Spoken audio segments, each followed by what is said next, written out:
ایک آ رہی تھی سامنے کہ اب سیکنڈ لہر آ رہی ہے. مطلب یہ نہیں ہے کہ اچانک جو ہے ایک ہفتے پہلے جو ہے یہ دوسری لہر آ گئی. خاص طور پہ NOCC کو جو پتا تھا کہ یہ چیزیں آ رہی ہیں. اس کا اظہار جو ہے کل اسد عمر صاحب نے بھی اپنی ایک پریس کانفرنس میں کہی تھی.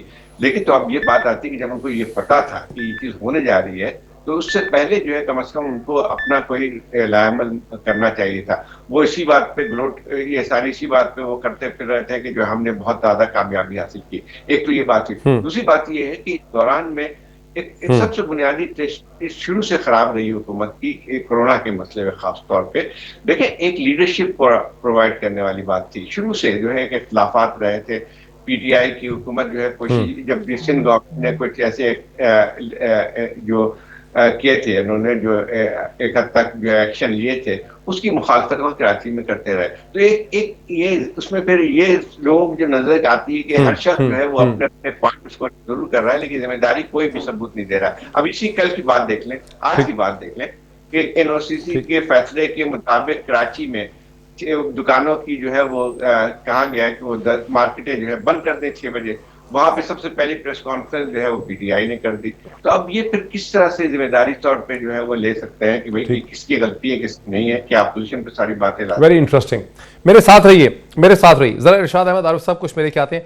ارشاد صاحب ایک تو بات یہ ہے کہ حکومت کو خود دیر لگی سمجھتے ہوئے کہ سیکنڈ ویو کورونا کی کتنی بری طرح سے ہٹ کرے گی. اب چونکہ حکومت کو سمجھ آ گئی ہے, اب اپوزیشن کے لیے ایک بڑا جینوئن چیلنج ہے, وہ یہ ہے کہ وہ اپنے تھی انہوں نے ایک بہت بڑی موومنٹ کھڑی کر لی تھی. وہ سمجھ رہے تھے کہ اس کا بڑا پریشر پڑ رہا ہے, میڈیا ان کو کور کر رہا ہے, ان کو بیانات بازی کرنے کا موقع مل رہا ہے.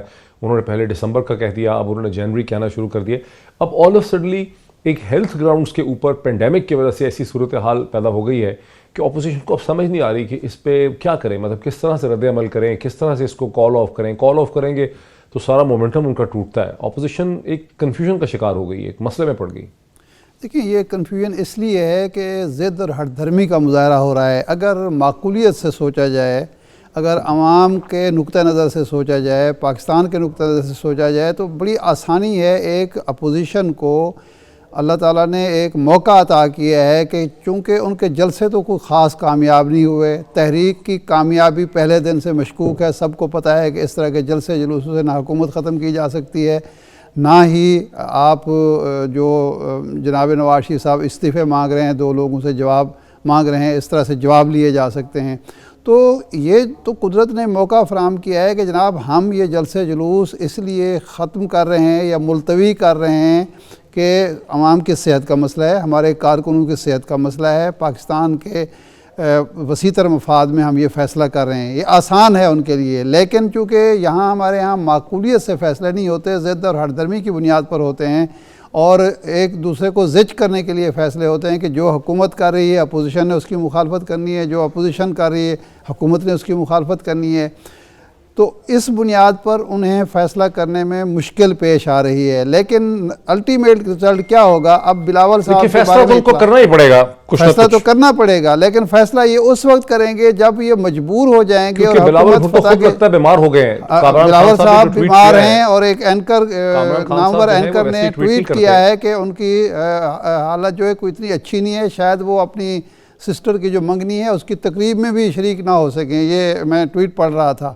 تو اگر ایسی صورتحال, بلکہ اس پہ آپ کا بھی ٹویٹ میں نے دیکھا ہے. مجھے ذرا جی میں عرض کر رہا ہوں کہ اب اس وقت چاہیے, اس وقت چاہیے یہ کہ اپوزیشن کو ایک اجلاس نئے سرے سے بلا کے یہ فیصلہ کر لینا چاہیے اور ضد نہیں کرنی چاہیے. کیونکہ ہو یہ رہا ہے کہ اب قانون حکومت کوشش کر رہی ہے کہ یہ ریلیاں نہ ہوں. اب ملتان میں آج ریلی نکال لی گئی, یعنی آپ اپنے آپ کو بھی مشکل میں ڈال رہے ہیں, حکومت کو بھی مشکل میں ڈال رہے ہیں اور قانون کی بھی وائلیشن کر رہے ہیں. تو میرا خیال ہے انہیں جلد فیصلہ کر لینا چاہیے. اس میں کسی کی کوئی فتح شکست کا ایشو نہیں ہے, یہ عوام کی صحت کا مسئلہ ہے, تو اس پر کم از کم سیاست نہیں ہونی چاہیے. ٹھیک. زاہد صاحب یہ مومنٹ اگر ہم اس کو یہ کہیں کہ یہ دسمبر 2014 کی طرح کی ایک سچویشن ڈیولپ کر گئی ہے, جب عمران خان صاحب کے پاس لوگ 400 بھی نہیں ہوتے تھے دن میں, لیکن وہ ایک ضد پہ تھے کہ میں کنٹینر سے نہیں اتروں گا, دھرنا ختم نہیں کروں گا. دسمبر 2016 میں پھر جب آرمی پبلک اسکول کا واقعہ ہوا تو عمران خان صاحب کو ایک موقع بھی مل گیا وہاں پہ، مطلب بغیر ان کی کوئی کنڈیشنز تو اس وقت مانی نہیں تھی حکومت نے، لیکن ان کو وہاں سے بلا مشروط طور پر اپنے دھرنے کو ختم کرنے کا ایک ان کو ایکسکیوز ملا، اور جو وہ مزید کراچی لاک ڈاؤن اور پورا ملک لاک ڈاؤن کرنے کی بات کر رہے تھے 18 دسمبر کو، اس کو انہوں نے کال آف بھی کیا۔ تو اب اپوزیشن کو بھی ایک ایکسکیوز ہے ان کے پاس، اگر وہ ایک براڈ جنرل میٹنگ کریں، اگر بلاول بھٹو بھی کووڈ کی زد میں ہیں اور لوگ بھی بیمار ہو رہے ہیں، تو اپوزیشن کے پاس اب ایک طریقہ ہے اس میں سے نکلنے کا، کہ جلسے بھی شاید کسی خاطر خواہ ڈائریکشن میں نہیں جا رہے، تو اس میں سے نکلنے کا، وڈرا کرنے کا ایک طریقہ ہے۔ آپ سمجھتے ہیں کہ جلدی اپوزیشن یہ فیصلہ کر ہی لے گی اگلے 3-4-5 دن میں؟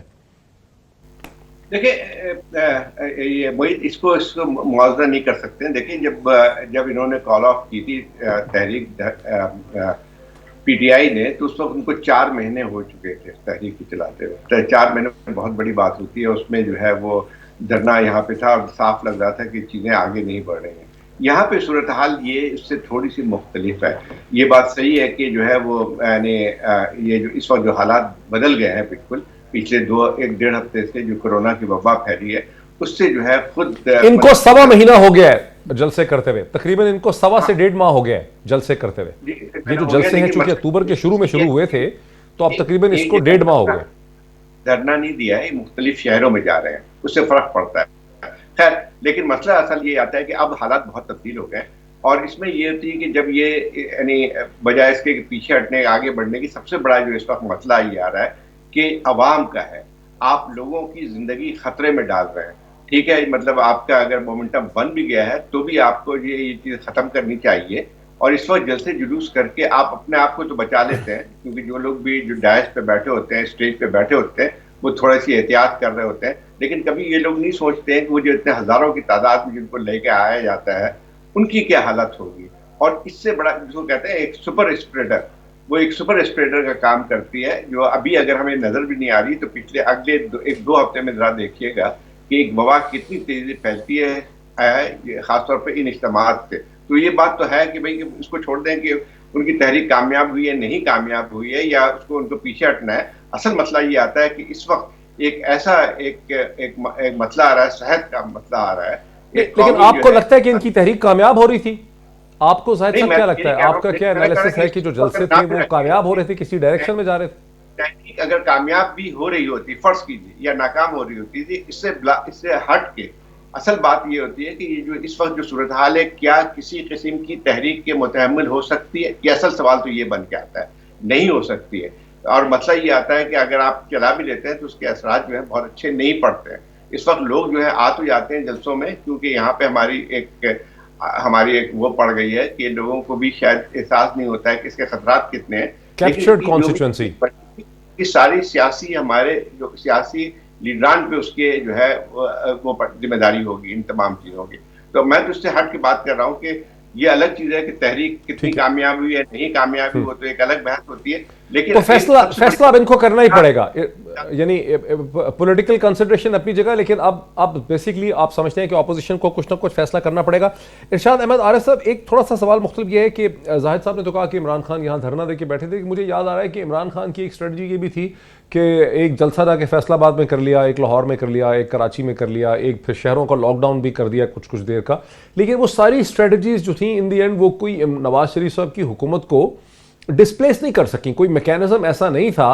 حالانکہ الزام یہ بھی تھا کہ اپوزیشن بھی اسٹیبلشمنٹ بھی ان کو سپورٹ کرتی ہے، اور اسٹیبلشمنٹ کی وجہ سے میڈیا کے بہت بڑے چینلز بھی ان کو 3-4 بہت اچھا سپورٹ کر رہے تھے، لوگ ان کے ساتھ بہت ملے ہوئے تھے، اربن پاپولیشن تھی، رزلٹ نہیں نکل سکا۔ لیکن اپوزیشن کو جو پی ڈی ایم ہے ان کو اربن میں اس طرح سپورٹ بھی نہیں ہے۔ یہ کیا جب بار بار بات کرتے ہیں دسمبر اور پھر آپ جنوری کی بات کرنی شروع کر دیے، یہ ان کو کیا نظر آ رہا ہے کہ اس سے کیا حاصل ہو رہا ہے؟ کیونکہ ہمیں تو نظر نہیں آ رہا کہ ان کو کیا حاصل ہو رہا ہے، آپ کیا سمجھ رہے ہیں ان کو کیا نظر آ رہا ہے؟ سر اگر ان کو نظر یہ آ رہا ہو اور یہ سارا اسپیکولیشن سمجھ لیجئے یا ان کی انالیسس یہ ہو کہ جی ہم جنرل قمر جاوید باجوہ کو اور جنرل فیض حمید صاحب کو اتنا دباؤ میں لائیں گے کہ وہ جائیں گے دونوں، اور عمران خان صاحب کو کہیں گے جی آپ استعفیٰ دے کے چلے جائیں، نئے الیکشن کرائیں، اور معاملات یہ جو 93 میں جنرل وحید کاکڑ والا معاملہ تھا، اگر یہ بھی نظر آ رہا ہو تو ہمیں تو نظر نہیں آ رہا، اور ایسا ہے بھی نہیں۔ یہ عجیب دلچسپ بات ہے کہ فوج اس وقت یعنی کم از کم 2008 کے بعد مسلسل یہ چاہ رہی ہے کہ ہر پولیٹیکل اور جو الیکٹڈ گورنمنٹ ہے وہ مدت پوری کرے، اور سیاستدان یہ چاہتے ہیں جو جمہوریت کے علم بردار ہیں، الیکشن کے علم بردار ہیں، سول بالادستی کے علم بردار ہیں، وہ چاہتے ہیں کہ کوئی حکومت بھی مدت پوری نہ کرے۔ یہ ایک عجیب و غریب تضاد ہے۔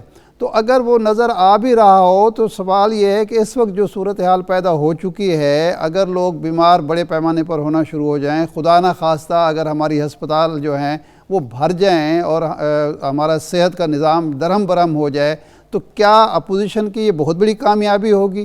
اور اس کی وجہ سے حکومت اگر پریشان ہو جائے تو کیا بڑی کامیابی ہوگی؟ میں تو یہ سمجھتا ہوں کہ قدرت ان کو فیس سیونگ دے رہی ہے، اور یہ اس فیس سیونگ کا فائدہ اٹھانے کے لیے تیار نہیں ہے، بلکہ عمران خان کو مضبوط کر رہے ہیں، کیونکہ عمران خان اب یہ کہنے کی پوزیشن میں ہے کہ اس اپوزیشن کا جو نقطہ نظر ہے، جو مطمع نظر ہے، وہ عوام کی بھلائی نہیں ہے، عوام کی فلاح و بہبود نہیں ہے، کہ یہ تو اقتدار میں آ کے تو جو بھلائی کریں گے، اس وقت تو عوام کی صحت کا مسئلہ ہے، جان کا مسئلہ ہے، ان کو اس کی فکر نہیں ہے۔ تو یہ اور کتنے درد مند ہوں گے اور کتنے ہمدرد ہوں گے عوام کے۔ تو یہ تو حکومت کے نیریٹو کو مزید مضبوط کر رہے ہیں، اور اپنے جو ان کا مشن ہے یا نصب العین ہے اس کو کمزور کیے چلے جا رہے ہیں۔ تو میرا خیال ہے ان کو فیصلہ اب کر لینا چاہیے۔ بریک مجھے لینے دیجئے ارشاد احمد صاحب، بریک مجھے لینے دیجئے۔ زاہد حسین اور ارشاد احمد عارف دونوں میرے ساتھ ہیں، بہت ہی دلچسپ گفتگو ہے۔ ایک بریک لیتے ہیں، بریک کے بعد گفتگو کو آگے بڑھاتے ہیں آفٹر دا بریک۔ زاہد صاحب، آپ ایک world class international strategic analyst ہیں، پولیٹیکل اینالسٹ ہیں۔ میں ایک ایشو آپ کے سامنے رکھتا ہوں، ایک بڑا امپورٹنٹ آپ سمجھیں کہ پزل ہے۔ عمران خان صاحب نے 2014 میں اپنے کنٹینر کے اوپر فرط جذبات کے اندر ایک چیز کہہ دی تھی کہ اگر انہوں نے میری باتیں نہ مانی تو امپائر کی انگلی جو ہے اٹھ سکتی۔ اس کے بعد ظاہر ایک بہت بڑا ان کے خلاف کیس بن گیا کہ یہ اسٹیبلشمنٹ کی مدد سے حکومت کو ہٹانا چاہ رہے ہیں، ایک کہ اسٹیبلشمنٹ کی مدد کے اوپر رلائی کر رہے ہیں۔ اب یہاں صورتحال یہ ہو چکی ہے کہ اس وقت مریم نواز صاحبہ جو ہیں وہ تو کھل کے کہہ چکی ہیں کہ بھئی اسٹیبلشمنٹ کے ساتھ بات ہو سکتی ہے، لیکن پہلی کنڈیشن یہ ہے کہ پہلے عمران خان کی حکومت کو ہٹائیں۔ ان کے بعد اور بھی بہت سے لیڈر جو ہیں وہ مور اور لیس، اگر الفاظ مختلف بھی ہیں، یہ بات کرتے ہیں۔ اب اس کے اخلاقی پہلو پہ ہم نہیں جانتے، ہم اخلاقیات کو اس میں سائڈ پہ رکھیں، ہم اس میں نہیں جاتے۔ ایسے موقع پہ جب ہندوستان میں جو مودی رجیم ہے اس نے پاکستان کی اپوزیشن کے اوپر اپنی توپوں کے دھانے کھول کے رکھیں، میں ایک انالیسس کی بات کروں کہ اپوزیشن کسی مس انڈرسٹینڈنگ یا مس کیلکولیشن کا شکار تو نہیں ہو گئی؟ دیکھیں معید، یہ ہماری بدقسمتی ہے سیاست کی اور سیاسی پارٹیوں کی، سب کی۔ جیسے آپ نے مثال دی کہ عمران خان بھی امپائر کی انگلی اٹھنے کا انتظار کر رہے تھے، اسی طرح سے جو پچھلے دنوں جو باتیں آئی ہیں، خاص طور پر مریم صاحبہ کی انٹرویو میں، اس میں بھی اسی چیز کی تھی کہ اگر اسٹیبلشمنٹ عمران خان کو ہٹا دیتی تو ہم بات کر سکتے ہیں۔ تو بات وہی آتی ہے کہ الٹیمیٹلی جو ہے آپ جس چیز کی بات کر رہے ہیں کہ سیاست میں جو ہے یا جو ہے ایک ایک سویلین بالادستی ہونی چاہیے اور اسٹیبلشمنٹ کو سیاست میں نہیں ہونا چاہیے، لیکن ہر چیز جو ہے وہ جاتی ہے لگاتار اسی چیز پہ کہ وہ اسٹیبلشمنٹ ہی کو دعوت دیتے رہتے ہیں۔ ایک تو یہ بہت ہی خطرناک بات اس لیے بھی ہے کہ ہماری تاریخ بھی رہی ہے اس ملک کی، اگر وہ ذرا دیکھ لیں کہ اس قسم کی تحریکوں سے اگر نہیں، غلط تو ہے، اس پہ کوئی شک نہیں ہے، لیکن ابھی تو کیا ممکن بھی ہے اس سٹیج پہ اسٹیبلشمنٹ کے پاس اتنی اب سپیس بھی ہے اس موقع پہ؟ غلط تو ہے ہی ہے۔ ہمارے دیکھیں ایک ہمارے ملک کی تاریخ بھی رہی ہے کہ جب اگر فرض کیجئے، ایک تو میرا خیال یہ ہے کہ اس وقت کوئی ایسے آثار نہیں ہے کہ فوج جو ہے وہ عمران خان کی حکومت کو ہٹا دے گی، لیکن ایک مثال میں دیتا ہوں کہ اگر یہ ہو بھی لگتا بھی تو کیا یہ جو لوگ اس وقت جمہوری تحریک چلا رہے ہیں کیا اس کے نتیجے میں کوئی جمہوریت آ جائے گی؟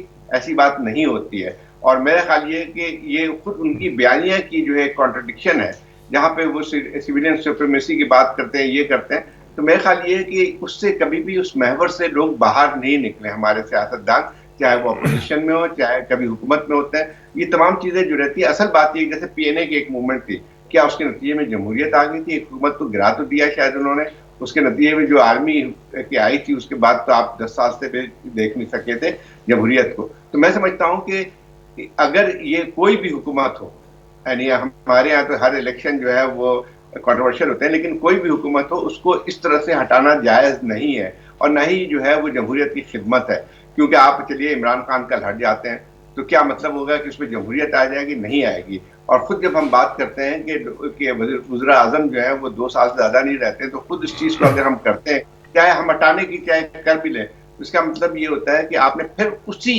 جو ہماری روایات رہی ہیں 70 سال سے اسی چیز کو برقرار رکھنا چاہتے ہیں۔ تو میں سمجھتا ہوں کہ اپوزیشن کو ذرا اس میں سوچنا چاہیے، جو کرنے جا رہی ہے وہ اس پہ جمہوریت کی طرف نہیں جا رہے ہیں، یقین طور پر حکومت پہ جو ہے دباؤ ڈالنا چاہیے ان کو. حکومت کی بھی ایک لحاظ سے یہ ذمہ داری ہے کہ کسی جو ہے وہ ایک لحاظ سے سسٹم کو چلائے، لیکن یہ تھا کہ اگر یہ سوچتا ہے کوئی اس حکومت کے گرانے کے بعد کوئی جمہوریت آ جائے گی تو غلط فہمی ہے، تو وہ نہیں ہو سکے گا. ارشاد احمد عارف صاحب، میرا وہ جو سوال ہے وہ بھی تقریباً ادھر ہی ہے کہ اخلاقی طور پہ بالکل غلط ہے، اور زاہد حسین صاحب نے اس کے اخلاقی پہلو کی بات کی، اور یہ بھی لگ رہا ہے کہ اپوزیشن کے پاس کوئی بہت انٹیلیجنٹ سولوشن نہیں ہے. جس مصیبت میں وہ پڑے ہوئے ہیں کہ ان کی ٹاپ لیڈرشپ جو ہے وہ بڑے سیریس مقدمات میں ہیں، مقدمات ختم نہیں ہو رہے. اب تو پرائم منسٹر نے ایف آئی اے کو بھی کہنا شروع کر دیا ہے، وہ پیچھے ہٹ نہیں رہے اس پوری سچویشن سے. اور امریکہ کا جو نیا صدر آیا ہے اس کی بھی پوزیشن یہی ہے کہ جو پولیٹیکل آفس کا ابیوز ہے، جو کرپشن ہے، اور جو سیف ہیونز ہیں اور ٹیکس ہیون ہے، وہ پیسہ واپس ہونا چاہیے. اور وہاں سے انفیکٹ مجھے ایسا لگ رہا ہے، مجھے شک ہے کہ اگر جو بائیڈن 20 جنوری کو امریکہ کے صدر بن جاتے ہیں تو پرائم منسٹر عمران خان کو اینٹی کرپشن کروسیڈ کے اندر ایک بڑا ان یوزل اور بڑا ان ایکسپیکٹڈ ایلائے جو ہے وہ ان کو ملنے والا ہے، جس کا ابھی پاکستان میں لوگوں کو بالکل اندازہ نہیں ہے. لیکن ارشاد عارف صاحب، جو ایک سیاسی حکمت عملی ہے، یہ وہ اس وقت پاکستان کی اسٹیبلشمنٹ ہے جس پہ پہلے اپوزیشن کی جماعتوں نے اپنی توپوں کے رخ کھولے، اور ان کی تائید میں ہندوستان کی اسٹیبلشمنٹ نے ایسی بہت سی چیزیں کی یا کروائیں، یا انہوں نے ایک ایسی ٹینشن رکھی جس سے ایسا لگ رہا ہے کہ وہ ایک طرح سے سپورٹ بھی کر رہے ہیں ان کو. یہ تو ایک اسٹریٹجک مس کیلکولیشن ہوگی. تو یہ کیوں سوچ رہے ہیں کہ یہ اپوزیشن یہ اسٹیبلشمنٹ کو ایسے دباؤ میں لائیں گے؟ وہ تو ان کو تو دوسری طرف سے بھی دباؤ ہے ہندوستان کی طرف سے. یہ کیا وجہ ہے؟ یہ اتنی بڑی ان سے مسٹیک کیوں ہو گئی؟ ڈاکٹر صاحب، دو پہلو ہیں اس کے. نمبر 1 تو یہ ہے کہ یہ ہمارے ہاں جو انٹیلیجنشیا ہے، ہمارا جو تجزیہ کار ہے، صحافی ہے، کالمسٹ ہے، اینکر ہے، اس کو غلط فہمی سے نکلنا چاہیے کہ یہ اپوزیشن ہو یا ماضی کی اپوزیشن ہو، اس کا مطمع نظر اس ملک میں جمہوریت کا قیام اور دوام ہے.